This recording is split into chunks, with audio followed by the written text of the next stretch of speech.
भारत और पाकिस्तान के बीच तनाव को देखते हुए इसी बीच गृह मंत्रालय ने एक बहुत बड़ा कदम उठाया है। गृह मंत्रालय ने कई राज्यों से 7 मई को नागरिक सुरक्षा सुनिश्चित करने को लेकर मॉक ड्रिल करने को कहा है। जी हां, बहुत कम ऐसा सुनने को मिलता है कि गृह मंत्रालय नागरिकों को मॉक ड्रिल के लिए तैयार रहने की बात कह रहा हो। केंद्रीय गृह मंत्रालय द्वारा जो राज्यों को भेजे गए निर्देश हैं उसमें किस तरह के मॉक ड्रिल करने के निर्देश दिए गए हैं वो भी आपको बताते हैं। इसमें जो हवाई हमले के चेतावनी देने वाले सायरन्स हैं उनका आपको ऑपरेशनलाइजेशन करना है। इसके अलावा शत्रु की ओर से कोई हमला होता है तो उस स्थिति में खुद को बचाने के लिए जो नागरिक सुरक्षा के तमाम पहलू हैं उनमें नागरिक हैं, जो छात्र हैं, उनको ट्रेनिंग्स, जो प्रशिक्षण देना जरूरी है, उनके मॉक ड्रिल्स की बात इसमें कही गई है। हमले की स्थिति में कैसे बचा जाए और उसके उपायों के बारे में लोगों को डिटेल्स में बताना और उन्हें ट्रेन करना, इस तरह के इसमें ड्रिल्स हैं। अहम जो संस्थान हैं युद्ध के समय हमले से पहले उनको बचाना, उनको कैसे सेफ करना है, इनकी कोशिशें करना और फिर एक सुनियोजित तरीके से निकासी की योजना, एग्जिट के जो प्लान्स हैं, इस तरह के इसमें ड्रिल्स करने की बात कही गई है। थोड़ा सा डिटेल में चलते हैं क्या कुछ इसमें कहा गया है, कौन कौन सी ड्रिल्स मॉक ड्रिल्स के तहत आएंगी। अन्वेष रथ मेरे सहयोगी इस वक्त हमारे साथ जुड़ चुके हैं। अन्वेष, बताइए क्या है इन निर्देशों में, किस तरह के ड्रिल्स की बात कही है एमएचए ने? जी दीपक, देखिए अभी तक भारत पाकिस्तान के बीच में बढ़ते हुए तनाव के बीच में सबसे बड़ी खबर निकल के आ रही है। हम अपने दर्शकों को बता दें कि 7 तारीख को एमएचए ने, मिनिस्ट्री ऑफ होम अफेयर्स ने एक आदेश जारी किया है कई राज्यों को। इनमें स्पेशली वो राज्य सबसे पहले आते हैं जो बॉर्डर यानी कि सीमा के आसपास के राज्य हैं, चाहे आप पंजाब की बात करें, राजस्थान की बात करें, गुजरात की बात करें, जम्मू कश्मीर की बात करें, लेह लद्दाख की बात करें। इस तरफ आए तो आप 7 सिस्टर्स की बात कर सकते हैं, वहीं पे वेस्ट बंगाल है, अरुणाचल प्रदेश है।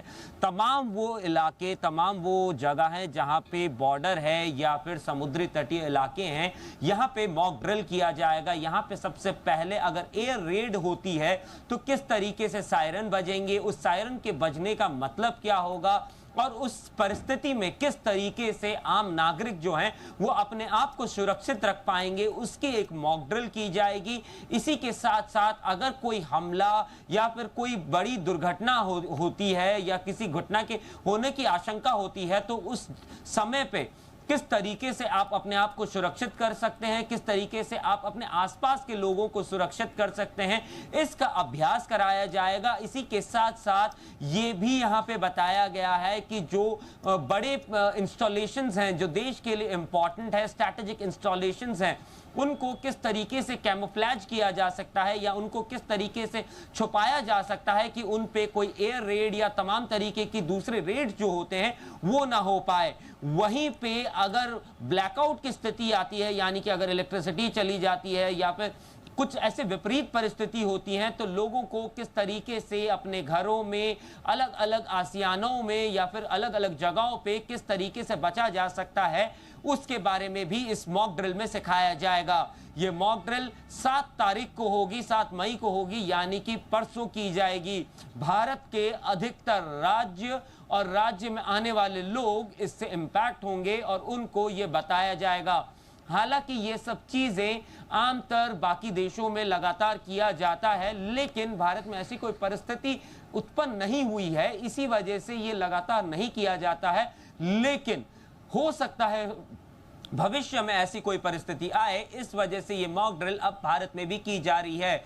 इसी के साथ साथ मैं आपको ये बता दूं कि भारत में, दिल्ली में स्पेसिफिकली लगातार मीटिंगों का दौर, मैं आऊंगा इन मीटिंग्स पर अन्वेष, बिल्कुल। पहले अपने दर्शकों को एक बार फिर से ब्रीफ कर दें कि मिनिस्टर ऑफ होम अफेयर्स ने तमाम राज्यों से मॉक ड्रिल कंडक्ट करने को कहा है। एक बार फिर से आपको इसका लबोलुबाब बता देते हैं किस तरह की ये मॉक ड्रिल्स होने वाली हैं हमने, और जैसे कि अन्वेष ने भी आपको बताया, operationalisation of air Reds warning. अगर एयर जरिए से अगर कोई रेड्स आती हैं तो उनके लिए जो सायरन्स बजते हैं, आपने देखा होगा रूस और यूक्रेन युद्ध के दौरान लगातार सायरन्स की आवाज़ें आती थी, तो इस तरह के ड्रिल्स के लिए तैयार रहने को कहा गया है स्टेट्स में।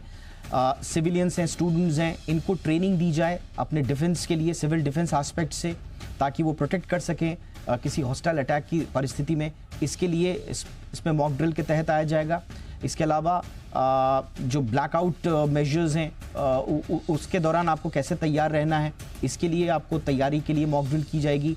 साथ ही साथ में जो इंस्टॉलेशंस हैं, हमारे जो बड़े बड़े संयंत्र हैं, प्लांट्स हैं, उनमें छिपने की कैसे, कैमोफ्लेजिंग जिसको कहा जाता है, उसमें कैसे व्यवस्था की जाएगी, इसकी ट्रेनिंग, इसकी आपको मॉक ड्रिल करनी पड़ेगी।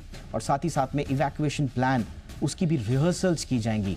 कुछ रिपोर्ट्स जो मैं पढ़ पा रहा हूं उसके तहत 1971 में भारत पाकिस्तान का जब युद्ध हुआ था दिसंबर 1971 में, उससे पहले भारत में इस तरह की मॉक ड्रिल्स हुई थी। तो क्या कुछ बड़ा करने वाला है भारत? कुछ संकेत तो इससे जरूर मिल रहे हैं।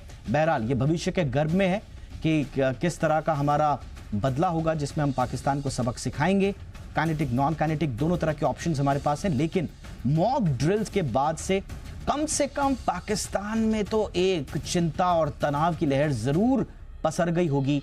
वहां पर तो अब वहां की एस्टैब्लिशमेंट से लेकर आर्मी, पॉलिटिकल एस्टैब्लिशमेंट और आम लोग, किसी के लिए आज के बाद, इस खबर के बाद कि भारत में मॉक ड्रिल्स हो रही हैं सेल्फ डिफेंस की, इसके बाद वहां पर लोगों का सोना बड़ा मुश्किल हो जाएगा।